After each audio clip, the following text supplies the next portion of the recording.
much like its good counterpart, tends to be misinterpreted because of the inferences caused by the term lawful. This is where a lot of gamers tend to think of characters in this alignment as being servants of evil authority. Specifically, the archetype that most people think of is that of the Black Knight, the loyal servant of an evil master who may have a code of honor, but still knowingly serves evil. Unlike in previous segments, this archetype does not actually fit into the alignment. Certainly, a Black Knight is not good, especially if they allow others to be unjustly harmed when they could otherwise stand in the way. More on this in the next segment. Remember, the axis of good versus evil is a matter of motivation. Is the character driven by selfishness or selflessness? When we talk about a principled selfish character, we are talking about someone who has a strict moral code to which they hold themselves accountable, and perhaps others, while being driven by selfish desires. This character type can prove nebulous, much as its polar opposite chaotic good was. I mean, how can someone who's driven by selfish desires purposely limit themselves with principles? Fortunately, I have two great examples today that will help us figure that out. For those of you who are not aware, I recently held a contest for my subscribers asking for examples of female characters from fiction who were principled selfish. This was mainly because thus far I've had no female characters in my examples, and I wanted to change that. Our first winner is guild member Nick Urasiva from Derailed Games. You'll find a link to his company in the description below. Be sure to pay them a visit when you're done with this video. The fourth wall episode he chose for me to do as his prize is Pacing Your Adventure. Look forward to that in the near future. In the meantime, he brings us our expected example, who is certainly a woman of strict discipline, particularly one who takes pride in her government, her dainty demeanor, and the exacting punishments she delivers on those who stand in the way of progress. Our first example is Dolores Umbridge from the Harry Potter book and movie series. She is principled because, well, quite frankly, she's a fascist. She believes unquestioningly in her government and in her leader because they stand for an idealized sense of community and safety, even at the cost of freedom. Umbridge is the type of person who puts a large portrait of her nation's leader above her desk so she can turn and admire it as she sips her tea every day. Her strict code of conduct comes directly from the man on high. Remember that guy in the picture frame? And she holds not just herself, but everyone around her accountable to that way of life. Those who question her cherished morals are seditious. If you don't ascribe to her beliefs, you ascribe to their downfall. As such, Umbridge sees no compassion for those who threaten her beliefs. Discrimination, torture, violence, all are acceptable means of securing the safety of her way of life. That last is very important because it tells us why she is evil. Her safety is paramount, and she gains her safety by clinging to her government's ideals at any cost. She is a woman driven by her fear of non-humans, the other races in her world, such as centaurs or giants. To Umbridge, these races are unknowable because they're not human. As such, she considers them dangerous, distrustful, less intelligent, and, worst of all, less equal. Umbridge is a woman driven by fear.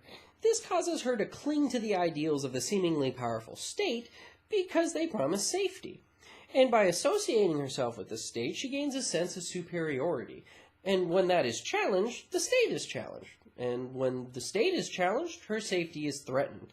As such, she views the only acceptable course of action is to remove the threat and secure her safety. So you see, she's not evil because she's a part of the state, and the state is good. So when you stand in the way of the state, you're evil, and you deserve anything you get.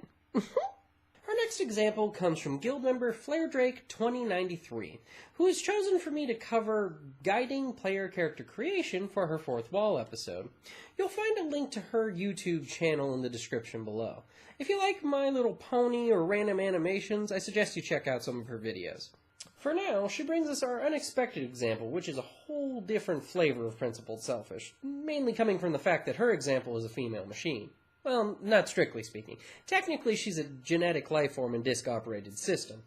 In other words, our second example is Glados from the Portal video game series. Spoiler warning! Glados is a very interesting character. She was once a human woman named Carol, who had her mind forcibly digitized and combined with a variety of AIs. The resulting entity went mad from the trauma and the sheer amount of information she now had access to. When she had flooded Aperture Science's main research facility with a deadly neurotoxin, killing off all those pesky scientists trying to control her / hamper her growth, she was free to pursue her new purpose / obsession, human testing. You know, for science. If you couldn't tell, being at Gladys's mercy is a terrifying proposition. She is obsessed with testing Aperture technologies and is never satiated by the results.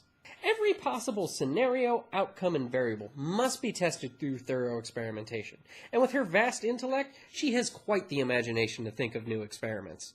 This is what makes her lawful. Glados is 100% dedicated to her creator's intended purpose.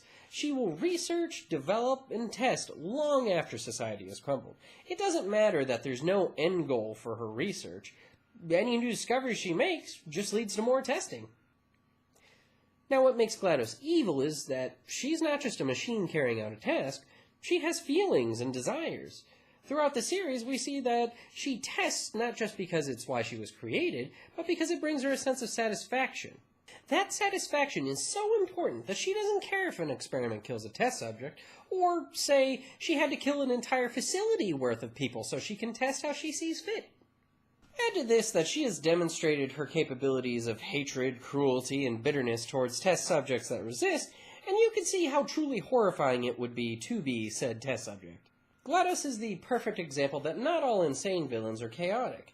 She is obsessively principled, but like the previous example, she will preserve her principles at any cost, especially at the expense of others. And that's really what we can learn about this alignment from these two women. What drives a lawful evil character is a selfish need for their principles. For Umbridge, it's safety, and for Glados, it's satisfaction.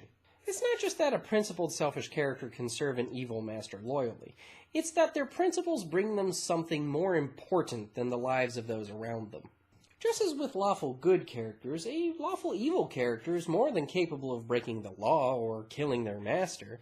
If what the principled, selfish character needs out of his or her principles is threatened, then their master will quickly be slain, only to be replaced with someone who can fulfill that need. Now, some of you may be wondering about that Black Knight archetype I talked about earlier. Well, as I said, we'll be talking about that next time when we talk about what it means to be lawful neutral.